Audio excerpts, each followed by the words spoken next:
Hello and welcome to renaissance 2.2। आज शुरू करते हैं क्लास 11th की पॉलिटिकल साइंस का 6th chapter judiciary. This is represented by renaissance 2.2 new dawn of education.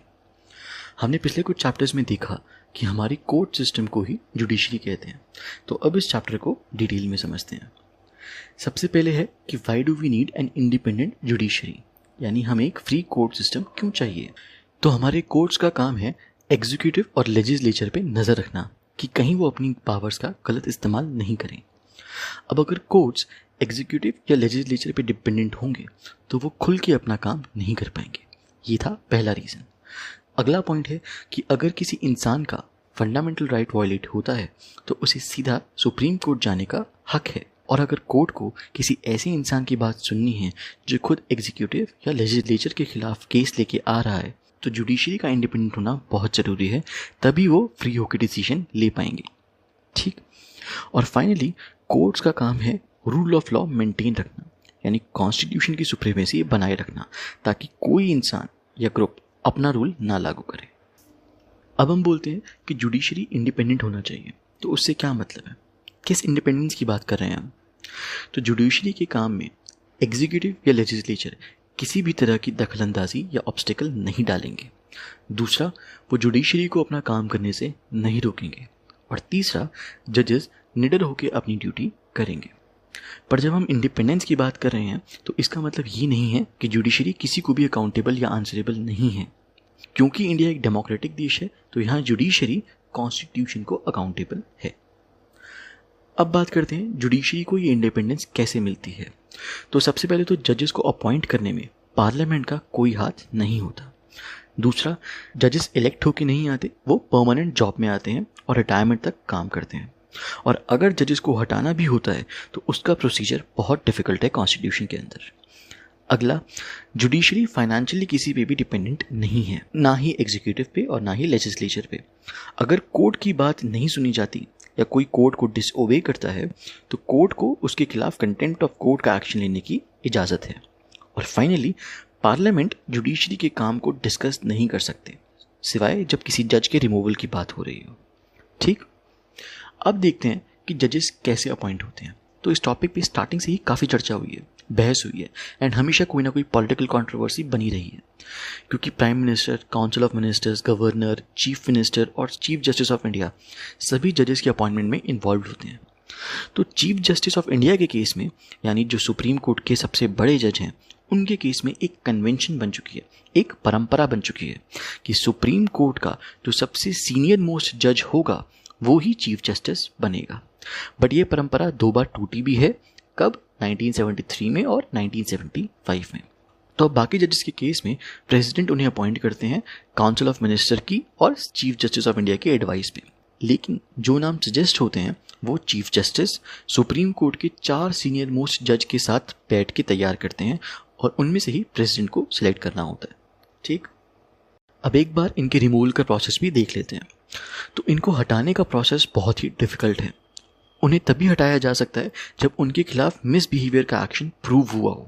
फिर उसके बाद लोकसभा और राज्यसभा दोनों में एक मोशन पास होगा, वो भी स्पेशल मेजॉरिटी के साथ। अब जैसे मैं आपको एक एग्जांपल लेके समझाता हूँ कि अगर एक हाउस में मान लीजिए सिर्फ 100 सीट्स हैं और उस दिन सिर्फ 90 लोग प्रेजेंट हैं, तो उस 90 का 2/3 यानी 60 से ज़्यादा लोग उसे पास करने चाहिए।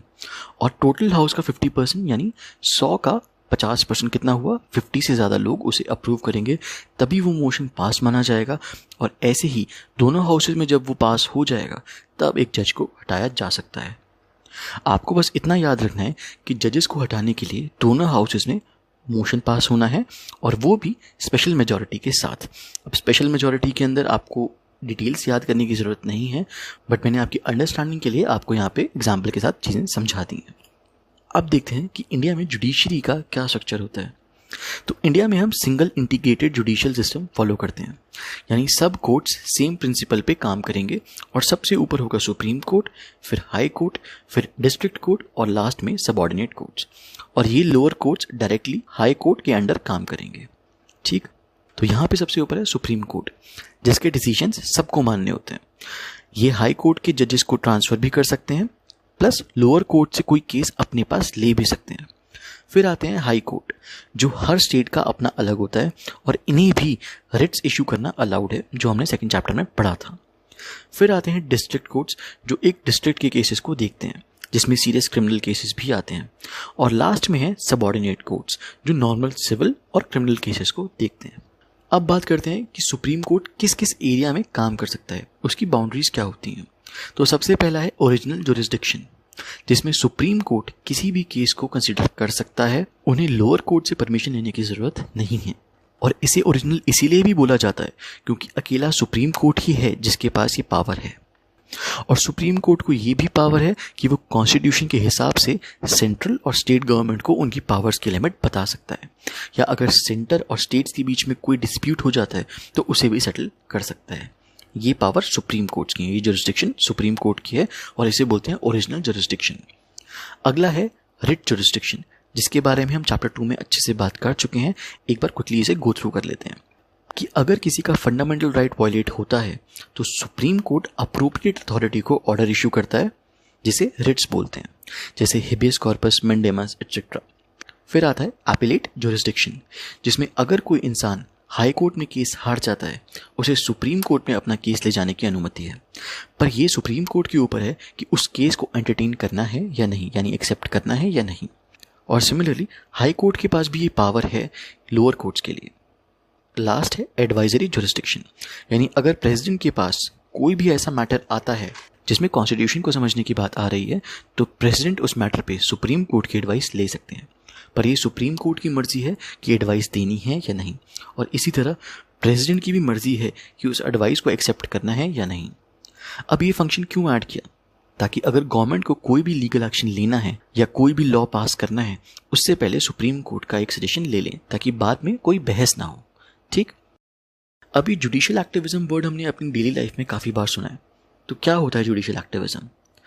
जब कोर्ट्स अपने दायरे से निकल के ऐसे मैटर्स को हैंडल करते हैं जो उनके एरिया में नहीं आते, उसे बोलते हैं जुडिशियल एक्टिविज्म। अब जिस वजह से जुडिशियल एक्टिविज्म इंडिया में इतना पॉपुलर हुआ है वो है PIL, पब्लिक इंटरेस्ट लिटिगेशन, जनहित याचिका। अब ये PIL क्या होता है? अब अगर आपने जॉली LLB मूवी देखी है तो आपको थोड़ा बहुत आइडिया होगा, अगर नहीं देखी तो कोई बात नहीं, मैं समझा देता हूँ। अब नॉर्मल केस में तो जो पर्सन इन्वॉल्व होता है वही कोर्ट जाके केस कर सकता है, पर PIL के केस में ऐसा नहीं है। अगर किसी को लगता है कि किसी चीज़ में ज़्यादा लोगों का इंटरेस्ट इन्वॉल्व है, जैसे पॉल्यूशन, क्लीन वाटर, तो ऐसे केस में कोई भी PIL फाइल कर सकता है। और इसी वजह से कोर्ट्स को कई बार ऐसे केसेस लेने पड़ते हैं जो इम्पॉर्टेंट भी हैं और उनके एरिया से बाहर भी, एंड इसे ही जुडिशियल एक्टिविज्म बोला जाता है। अब देखते हैं कि जुडिशियल एक्टिविज्म का पॉजिटिव इम्पैक्ट क्या होता है। इस चीज़ ने हर इंसान और ग्रुप को कोर्ट की एक्सेस दे दी है और लोगों को पॉलिटिकली ज़्यादा एक्टिव बनाने में मदद करी है। प्लस इन्होंने गवर्नमेंट को जवाब देने पे मजबूर किया है और इलेक्शंस को भी फेयर बनाने में हेल्प करी है। अब आते हैं नेगेटिव इम्पैक्ट्स। तो जाहिर सी बात है कि कोर्ट्स पे बहुत ज़्यादा बर्डन हो गया है और जो कॉन्स्टिट्यूशन ने तीनों ऑर्गन्स की पावर्स के बीच में लाइन बनाई थी वो धुंधली होती जा रही है। ठीक, जुडिशरी और राइट्स को हम वैसे डिस्कस कर चुके हैं, तो एक बार क्विकली गो थ्रू दोबारा कर लेते हैं कि सुप्रीम कोर्ट राइट्स के वायलेट होने पे रिट्स इशू कर सकता है और अगर गवर्नमेंट ने कोई कानून गलत बना दिया तो उसे भी हटा सकता है। ठीक, अब आते हैं जुडिशियल रिव्यू पे कि जुडिशियल रिव्यू का क्या मतलब है। तो जुडिशियल रिव्यू का मतलब है कि लेजिस्लेचर ने जो कानून बनाए हैं उन्हें सुप्रीम कोर्ट और हाई कोर्ट एग्जामिन कर सकते हैं और अगर वो लॉ अनकॉन्स्टिट्यूशनल हैं तो उसे हटा भी सकते हैं। आसान भाषा में अगर आपको बताऊं तो मतलब ये कि जुडिशरी कॉन्स्टिट्यूशन को इंटरप्रेट करते हैं, यानी समझते हैं और सब चीज़ों पे नज़र रखते हैं। अब इस चैप्टर का लास्ट टॉपिक है जुडिशरी एंड पार्लियामेंट। तो जैसा कि हमें पता है कि इंडियन कॉन्स्टिट्यूशन ने तीनों ऑर्गन्स को अलग अलग पावर्स दी हैं, बट किसी को भी अनलिमिटेड पावर नहीं दी और हर किसी पे नज़र रखने के लिए कोई ना कोई है। पार्लियामेंट लॉ मेकिंग में सुप्रीम है, एग्जीक्यूटिव उसे इम्प्लीमेंट करने में सुप्रीम है और जुडिशरी कॉन्स्टिट्यूशन को इंटरप्रेट करने में सुप्रीम है। इतनी क्लियर डिस्टिंक्शन के बाद भी कॉन्फ्लिक्ट होते रहते हैं पार्लियामेंट और जुडिशरी के बीच। फॉर एग्जांपल आपको याद होगा राइट टू प्रॉपर्टी जो हमने चैप्टर 2 में पढ़ा था, जो पहले फंडामेंटल राइट था बट बाद में उसे लीगल राइट बना दिया गया और फाइनली इस पर कितनी बहस हुई, लेकिन लास्ट में 1973 में जब केशवानंदा भारती केस आया तब ये फाइनली ख़त्म हुई चीज़। ठीक, अब ये कुछ इंपॉर्टेंट क्वेश्चन हैं, आप इन्हें लिखें और सॉल्व करें और अगर किसी क्वेश्चन या टॉपिक में डाउट आता है तो मुझे कमेंट सेक्शन में पूछें, I will be more than happy to help you. और अगर आपको ये वीडियो अच्छी लगी तो हमारे चैनल को सब्सक्राइब करें और इस वीडियो को लाइक करें। And keep studying and thanks for watching.